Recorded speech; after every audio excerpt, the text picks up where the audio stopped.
Hey guys, what's up? Welcome to the Digital Marketing Daily Roundup by Digital Titans, and my name is Casey. I'm pretty sure that you have watched some of these updates appear in your feeds, and some of the updates that you would have received emails about, or maybe you have read about. So, as I said, my job was to consolidate these updates and give it to you in one go, so that you could use this information in your daily digital marketing activities, whether it's for your business or for your client's business or for your students, right? So first things first, Instagram has launched a new feature where if you're using copyrighted music, Instagram will start warning you about the music in your videos, and it would shortly bring down those videos if you are using any copyrighted videos that infringe the copyright of others. And if you want to stay away from this, use the sound collection by Facebook, which is free to use, copyrighted, verified, and you don't have to be worried about somebody complaining that you're using their copyrighted music. So you can just go to google.com, search for FB sound collection. You will be arriving at this sheet, and you can start using those audio clips for your videos on Instagram or on Facebook.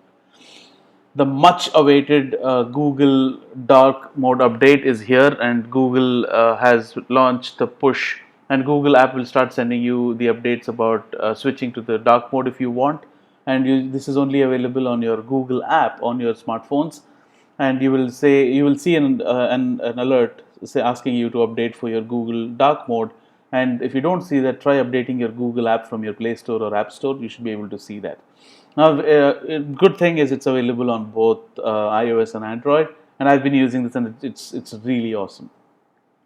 The next update that I have is from Twitter, where Twitter is testing a feature that looks like Instagram Stories, and it's a very interesting thought to see what happens on Twitter, considering the very nature of the platform is having conversations and engaging with people.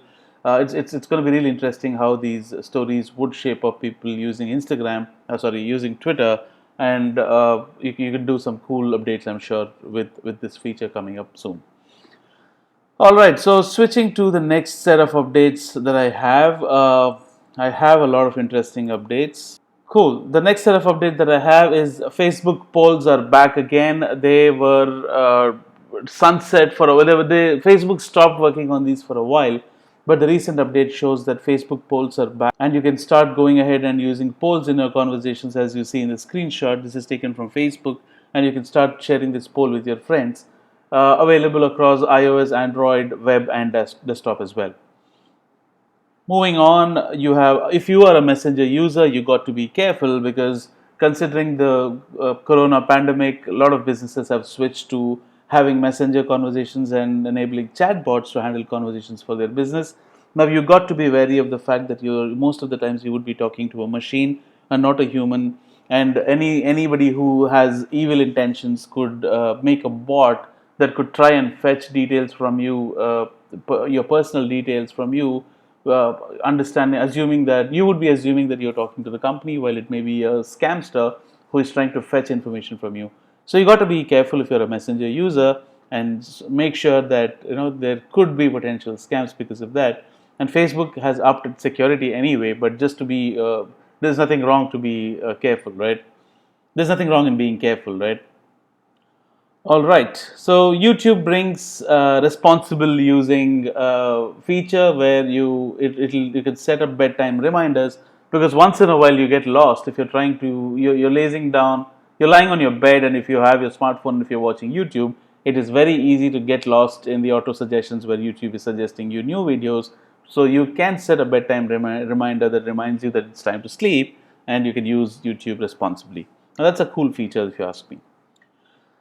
Finally, WhatsApp gets the QR code feature where you could share your contact or add other people's contacts through a QR code on your phone. It has been observed in some devices where the feature was pushed, while some of them have not received the feature push as yet.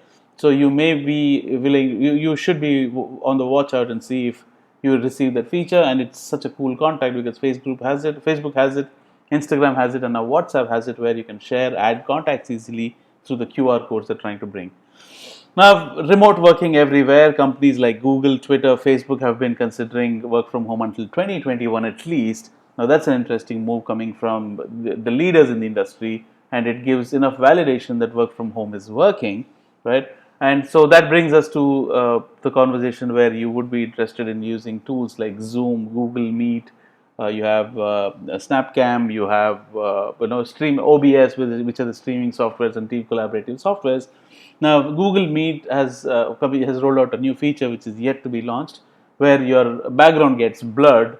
So if you have a messy kid at home, or if you have a messy room, you don't need to worry about it, because with Google Meet's new feature, you will be able to blur the background so people on the call can only see you and not your background. Moving on, Google Lens can now copy and paste your handwritten notes to your computer. Now, all you need to do is imagine this: take a sheet of paper and start writing something on it. Use your Google Lens app on your phone to scan that, so that you will be given an option to highlight and copy that, so that you can transfer it to your WhatsApp, or you can start sharing that as a document to your email, or you can start saving it to your drive. Now, there are a couple of things you got to remember. First things first, you should have a legible handwriting, which means your handwriting should be legible and it should be neat. That's the first thing. And the second thing that you need is you need a standalone Google Lens app, and the Google Lens enabled feature in your Google app might not work. It's available on iOS and Android as well. So cool features are always worth a try. So I don't think you should wait any longer. Go ahead and start trying this feature for yourselves. Any questions, any comments, any feedback, please do not hesitate and leave a comment below. I will definitely respond and take them seriously, and I will. And that's it for today. And with any cool updates that I would be seeing you tomorrow with another episode. So I hope you enjoyed the episode number 3. Stay tuned. Until then, this is Casey. Cheers, guys.